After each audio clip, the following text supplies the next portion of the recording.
Review de Transformers Studio Series Deluxe Class Soundwave. Donc, nous voici avec le packaging qui représente donc Soundwave en artwork, nous indiquant que c'est le numéro 62 de la gamme Studio Series, que c'est un Decepticons tiré du film Revenge of the Fallen. Et de ce côté, on nous indique que c'est un Transformers authentique, en dessous de son artwork presque entière. Et de ce côté, on nous indique encore une fois que c'est le numéro 62 de la gamme Studio Series et que c'est un Deluxe Class en quelques langues. Au dos de la boîte, nous avons donc la représentation de Soundwave en figurine en mode robot et alternatif, se transformant en 10 étapes dans les deux sens, ainsi que son descriptif que l'on retrouve ci-dessous. Nous voici donc avec Soundwave en mode alternatif, qui vient venir dans un instant. Car là, franchement, Hasbro et Takara, il va falloir qu'on parle. Sérieusement. Qu'est-ce que c'est que ça? Qu'est-ce que c'est que ça? Non mais franchement, sans blaguer, sérieusement, c'est quoi ce truc? On voit clairement qu'il s'agit de Soundwave en mode robot, faisant une figure, pardon, gymnastique. Voilà, on voit ici que on voit à l'arrière que ce sont les jambes qui sont surélevées. Là, on voit clairement qu'il s'agit des bras positionnés en angle. La tête qui fait son apparition directement. Bon, ça c'est un peu normal, c'est un peu le principe pour son mode alternatif typique cybertronien, mais quand même, voilà, on a vraiment quelque chose de grotesque. Franchement, c'est naze. Franchement, je suis désolé, mais là, franchement, qu'est-ce que c'est que ce truc, quoi? Là, franchement, il y a de quoi rire, hein.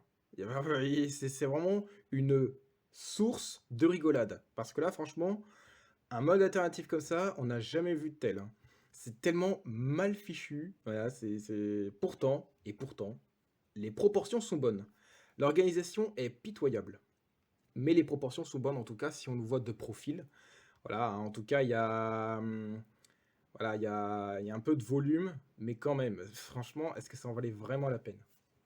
Pour le coup, on a du coup des détails qui sont bel et bien visibles depuis son CGI. C'était en fait les citernes, voilà, et la tête au milieu, forcément, et puis le rond bleu avec un peu de silver autrement là, et puis ainsi que ces espèces d'étoiles bleues, voilà, enfin étoiles. Ça ressemble à des étoiles en tout cas. Ici, on a en tout cas les diodes bleues en fait, qui sont en fait des pièces qui sont en fait transparentes, puisque c'est en fait le panneau en entier qui est transparent, mais qui est peint en silver, laissant les ronds là pour faire office de diode. Ils auraient dû faire peut-être ça en rouge d'un autre côté, parce que sur l'artwork c'était rouge, ce genre de truc, mais parfois ça arrive d'être bleu souvent. Parfois c'est souvent bleu. Bon, ça dépend en fait. Bon après voilà, ils ont fait ça en bleu, ils ont fait ça en bleu. En tout cas, c'est très sympa, hein, en tout cas, de nous avoir distribué, de l'avoir distribué avec le comment ça s'appelle, le stand ou le socle, si vous préférez, histoire de donner l'impression qu'il est en train de flotter dans l'air. Il flotte dans l'espace, en gros, quoi. Mais ça aurait été aussi sympa de nous le fournir avec Ravage. Mais bon, ça, c'est ce que je pensais autrefois, jusqu'à ce que finalement, on découvre que avec Grindor, il y a justement Ravage. Donc, finalement, c'est un mal pour un bien, histoire de rattraper le coup. Néanmoins, ça n'empêche pas de la figurine d'être naze. Je suis désolé, hein. Je suis désolé de dire ça, mais franchement, ouais, c'est pitoyable. On va pas se mentir, hein, c'est vraiment pitoyable. C'est vraiment pas du tout l'une des meilleures améliorations, je dirais même carrément, voilà, de ce qu'on a eu en 2009. Franchement pas. En 2009, c'était bien meilleur, paraît-il. Bien que je n'ai pas ce fameux Deluxe là, mais bon, après, on va se contenter de ça, on va dire, hein. Bien que les proportions sont malgré tout fidèles au film. Néanmoins, j'aurais aimé par contre aussi que ces espèces d'épaulettes qu'on voit ici là soient plus longues, peut-être. Donc les pièces seraient plus grandes au point d'avoir des épaulettes plus longues, peut-être. Ça aurait été bien, je pense. Mais bon, bref. De toute façon, vu la daube que c'est, hein. Désolé hein, de dire ça comme ça, franchement, mais franchement, désolé. Bon, pour les articulations, on verra ça au mode robot, ça sera beaucoup plus convenable. Euh, Alors, il nous a été distribué en gris plastique. Il a exactement le même genre de problème que le Megatron numéro 13, tiré du même film que ce Soundwave, à savoir Ravens the Fallen.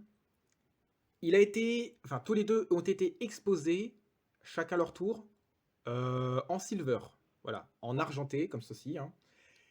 Et finalement, au commerce, eh ben, on le retrouve, enfin, on les retrouve tous les deux en gris plastique. Megatron, il est entièrement gris plastique, quasiment, à part les finitions bronze, hein, bien entendu. Mais lui, il est gris plastique, mais quand même, il y a du silver seulement au niveau des panneaux. Voilà, c'est tout. Rien de plus. Et ouais, c'est...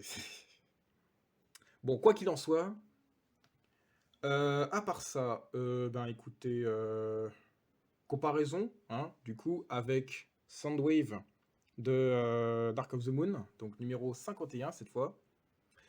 Et donc là, vous voyez, bon, là, je peux pas vraiment faire de comparaison entre modes alternatifs, hein, que ce soit là étant donné qu'il est déjà en mode alternatif, là, je peux pas vraiment faire de comparaison avec Soundwave en mode véhicule également, parce que là, on voit clairement que c'est le mode robot en train de faire une position gymnastique, hein. Clairement. On a ensuite, entre guillemets, comment ça s'appelle alors, j'ai trouvé, enfin, comment dire, j'ai trouvé en fait deux versions enfin deux autres versions de son mode alternatif. Alors déjà là, ça fait la première qui est officielle hein, de toute façon, et on a donc la deuxième. Alors que je vais vous montrer. Alors on met les pieds, enfin les jambes en angle, ainsi que les panneaux en angle également, mais carrément à 90 degrés.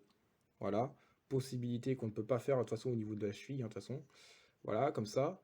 Et ensuite, on va venir mettre les panneaux comme ceci, en écartant légèrement les bras, et en faisant en sorte à ce que ce soit parallèle au panneau central. Donc, comme ceci, comme cela, et comme ceci. Et là, nous avons donc Soundwave, on va enlever ça un instant, voilà, qui est en train de décoller. Voilà. Ensuite, on a un autre mode. Et donc là, il va falloir ranger les panneaux du haut, là, complètement, comme ceci, contre les jambes, comme si c'était en mode robot, quoi. Et là, on va juste... je vais juste, comment dire, rabaisser les épaulettes pour retourner délicatement dans ce sens le bras, et ainsi de cette manière. L'autre bras, comme ceci. Voilà. Et on fait pareil de l'autre côté. Ok. Ok. Bon. Alors, il y a une partie de jambe qui s'est décrochée au moment là. Alors, c'est vraiment le défaut principal des jambes. Mais en tout cas, voilà ce que ça donne. Voilà, donc ça c'est donc le troisième mode, enfin la troisième version du mode alternatif, avec les deux autres panneaux là qui vont dans ce sens-là, un peu en forme de Y. Voilà. Et ça c'est pour planer un peu. Voilà. Au point de venir pirater le satellite terrestre par contre du Nest. Ou d'autres choses. Enfin, bref. Je viens de le remarquer là tout de suite. Qu'est-ce que c'est que ces points grises là? Qu'est-ce que c'est que ça? Ils ont voulu lui donner. Ils ont voulu faire genre comme s'il avait la varicelle ou quoi? Bon, bref, quoi qu'il en soit, voilà pour ce qui concerne ces petits bonus.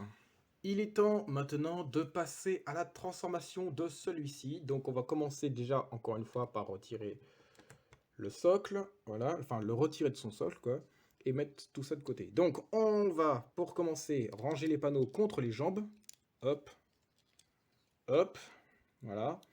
Ensuite on va venir décrocher les jambes des épaules et les orienter dans le bon angle. On fait donc pareil de l'autre côté, voilà, gna gna, patacouffin. Ensuite on va venir décrocher le haut du corps pour ensuite faire un petit 180 et le raccrocher d'une autre manière que en mode alternatif, genre comme ceci. Ensuite, on va soulever les épaules, voilà. Mettre les bras comme ceci, soulever un peu en les gardant en angle pour l'instant. On va ranger ensuite les citernes sous les aisselles, comme ceci, et comme cela. On ramène les mains à l'extérieur des avant-bras en mettant les panneaux contre les avant-bras justement. On oriente dans le bon sens, en mettant dans le bon angle. On rabaisse un peu. On fait pareil de l'autre côté. Et ensuite, on va accrocher ça, voilà, et rabaisser ce panneau-là qui va faire guise de cap. Et là, nous avons donc Soundwave en mode robot. Et oui, déjà 10 étapes, de toute façon, on a dit, hein.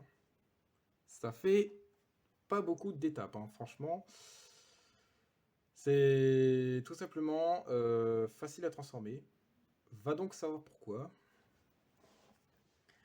Donc là, on s'aperçoit clairement que le mode robot est un peu, comment dire, assez simple, hein, comme en termes d'apparence, par rapport à ce que ça donnait en 2009, d'où il avait du coup des jambes un peu en angle, un peu fines, et un peu des pieds palmés, entre guillemets, comptant peut-être 2 orteils, ça se trouve, qui sait, hein, oui, c'est sûr. Avec des épaulettes cette fois-ci nettement moins longues et moins larges, du coup, hein, forcément. Mais, quoi qu'il en soit, ça ne concerne vraiment que le mode robot de Soundwave, qu'on a de toute manière jamais vu dans le film. Alors, malgré tout, ça m'étonnerait que ce mode robot ressemblerait à ça. Vous savez pourquoi? Bah, tout simplement parce que, étant donné que c'est le numéro 62, eh bien, le numéro 51 de Dark of the Moon, euh, ils ont en fait les mêmes pièces. Voilà, ils ont des pièces, ils ont exactement les mêmes pièces. Tenez, tiens, voilà. On va faire une comparaison, voilà, directos. Voilà. Voilà. Et donc, on a les épaules, par exemple, voilà, qui ont exactement les mêmes détails déjà devant. Voilà, on a le triangle rectangle là, et les ronds autour. Et on a exactement les mêmes choses ici, là. Vous voyez. À l'arrière, c'est pareil. Voilà, comme ça. On a exactement les mêmes détails à l'arrière, ici. Voilà. On a exactement le même dos. Ici, là, on voit mieux. Et là, qui est quasiment caché par le capot. Et oui. Ensuite, on a exactement les mêmes pièces pour les jambes. Alors déjà, de face, on s'aperçoit que c'est exactement les mêmes jambes. Et ça leur passera encore plus si on peignait cette partie grise claire en silver. Ce seront exactement les mêmes pièces. De même, on a aussi à l'arrière des espèces de boules, entre guillemets, là, avec des traits, là. Je sais pas trop si on verra bien quelque chose, là. Tenez, là, voilà, on voit mieux. Là, on a exactement cette pièce-là, là. Et on a exactement pareil ici. Voilà, c'est exactement les mêmes pièces. Encore une fois. Honnêtement, franchement, c'est... Bon, après, c'est Soundwave, hein, après tout. C'est Soundwave, c'est sûr. On a ensuite des parties de bras, voilà, qui sont là. Et ensuite, on a exactement le même, enfin, les mêmes pièces pour, pour le numéro 62. Et c'est valable aussi pour les épaules, qui sont très peu visibles par contre. Vous voyez, on a une... Ah non, non, pardon, autant pour moi. Non, non, j'ai rien dit, j'ai rien dit. Bon bref, quoi qu'il en soit, voilà. Ils n'ont pas la même tête par contre. Voilà. Il y a ici par exemple les cornes du numéro 51 à l'extrémité qui sont plus grandes et donc plus courtes et pour celles qui sont un petit peu plus au milieu. Et bien là cette fois-ci c'est le contraire. On a les cornes à l'extrémité qui sont plus basses que ceux du milieu. Il a un long crâne, il a pas de long crâne et ils n'ont pas le même visage. Peut-être parce que celui-là il est un peu masqué au niveau de la bouche et au niveau des yeux, même si on remarque ici qu'il y a les détails de comment ça s'appelle, On a les détails de ses yeux comptant 4 pupilles, 2 de chaque côté en fait. Et puis un petit rouge au milieu qui fait référence au fait que ce soit des lunettes, enfin ces lunettes en fait, dont à travers on voit quand même un peu les détails de ses yeux. Bon, voilà quoi. De toute manière, chez cette figurine, tout ce qui est en gris plastique, bah, je le repeindrai tout simplement en silver. Voilà. Comme ça, c'est clair et net, hein. Et comme ça, on est quitte. Voilà, donc honnêtement, lequel des deux je préfère? Largement celui-là, hein. Voilà donc pour ce qui concerne du coup Soundwave en mode robot. Alors désolé, à un moment c'était flou. En termes du coup d'articulation, eh bien on a la tête, voilà, qui bouge un petit peu, à peu près bien, hein. Peut-être un peu trop facilement en basculant vers l'arrière. Faut faire attention, hein. Ensuite, on a au niveau des épaules, voilà, ça tourne, hein, la pirouette. Voilà, ensuite ça se soulève. On a ensuite une tournure comme ceci, le coude, voilà, qui va en angle, normal quoi. Et du coup, JCVD au niveau des hanches, ouais. Alors il le fait pas trop, hein, en fait, hein, comme l'autre, hein, de toute façon. Ensuite, grand écart sans aucun problème, il le fait, voilà, comme ceci. Et ensuite, on va venir avec le genou, voilà, qui va beaucoup plus loin, hein, et ainsi que les, les chevilles, enfin la cheville, voilà. Très bien, c'est bien beau comme ça, hein. Bon, maintenant, voilà, donc Sando elle aurait très bien pu ressembler à ça, hein, qui sait, malgré tout, en mode robot, si ça se trouve, hein, qui sait, hein. Mais bon, ça m'étonnerait fort probablement, hein, parce que là, franchement, on voit clairement ici, au niveau des jambes, que ce sont des parties de véhicules Mercedes SLS. Donc, franchement, oui, mais non. Voilà. Donc, ce que je pourrais dire, par contre, c'est que, en fait, je préfère autant l'exposer en mode satellite qu'en mode robot, pour le coup, hein. Parce que là, franchement, ben, il paraît beaucoup plus crédible et plus original en mode satellite qu'en mode robot comme ça, surtout. Alors, entre autres, pour le remettre en mode satellite, il nous suffit tout simplement de faire tout le contraire de ce qu'on a fait, donc en rentrant les mains dans les avant-bras pour déployer les panneaux, et retourner comme ceci, en mettant les bras ainsi en angle. Complètement pour l'instant, hein, pendant qu'on y est, hein, tant qu'on... Voilà quoi, tant que c'est possible. Ensuite, on va décrocher, voilà, ici, le niveau des fesses. Et ensuite, on va venir déployer les panneaux de jambes, comme ceci. Après cela, on va donc venir extraire de leur emplacement les citernes. Voilà. Je sais pas comment ça sent, les aisselles de Transformers, mais à mon avis, ça sent le carburant. Bref, donc ensuite, on a ça qu'on décroche, on bascule, et on raccroche le téléphone. Non, je plaisante. Le torse. Et ensuite, on va venir... comment dire? On va venir descendre un peu les épaules à partir de là.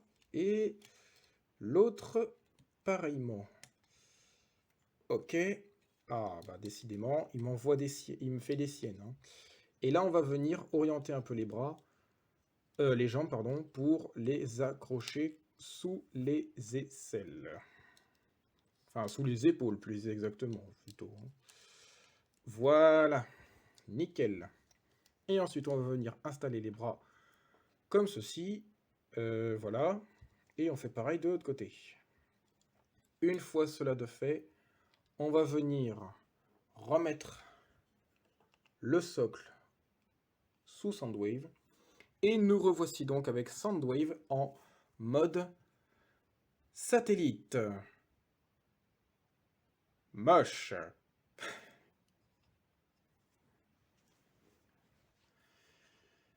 Voilà, donc c'est la fin de cette review concernant Soundwave de Transformers Revenge of the Fallen cette fois-ci. N'hésitez pas en tout cas à vous abonner si ce n'est pas encore fait, surtout si cette vidéo, qui est une pure source de blagues, vous a plu. Sur ce, je vous dis à la prochaine et portez-vous bien. Allez, à plus.